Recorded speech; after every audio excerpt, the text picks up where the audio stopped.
లోకేష్ బాబు గారు ముఖ్యమంత్రి నారా చంద్రబాబు నాయుడు గారు చేస్తున్నది. ఒక్కొక్క బిడ్డకు మీరు 13,000 ఇచ్చి ఆ రోజుల్లో 2,000 ఎగరగొట్టిన డబ్బులు ఎక్కడికి పోయినాయి? మీరు సమాధానం చెప్పాలి. ఈ రోజు ప్రతి బిడ్డకి ఇస్తూ 60 లక్షల పైచీల కంటే దాదాపు 20 లక్షల తల్లులకు ఖాతాలో ఎక్స్ట్రాగా వచ్చేటువంటి ఈ యొక్క నిధిని ఈరోజు మీరు చేతకాక చేయలేక ఇయ్యలేక ఇచ్చినటువంటి గొప్ప తల్లికి వందన కార్యక్రమానికి ఓర్చలేకపోతున్నారు.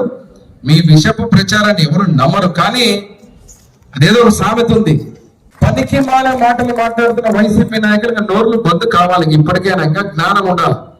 మీరు మంచి చెబితే నమ్ముతారు, కానీ ఇలాంటి చెడుని ఏదో ఒక రకంగా ఓర్చలేక ఏ రకంగా అయినా ఈ పథకాలు అమలు పరుస్తున్నారని చెప్పి ఈరోజు అడుగుతున్నా. నేను పెన్షన్లు పెంచుతామన్నా, పెంచాం.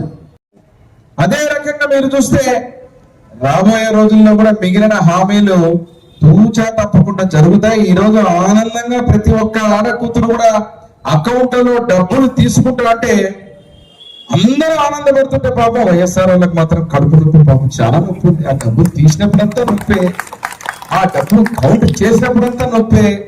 మా అక్కలు చెల్లెళ్ళు బార్లు నిలబడి అక్కడ తీసుకుంటా ఉంటే మాత్రం ఎవరికి నొప్పి లేదు. మాత్రం జగన్మోహన్ రెడ్డికి వైఎస్ఆర్ పార్టీ నాయకులకు మాత్రం చాలా నొప్పి ఉంది, చాలా బాధ ఉంది.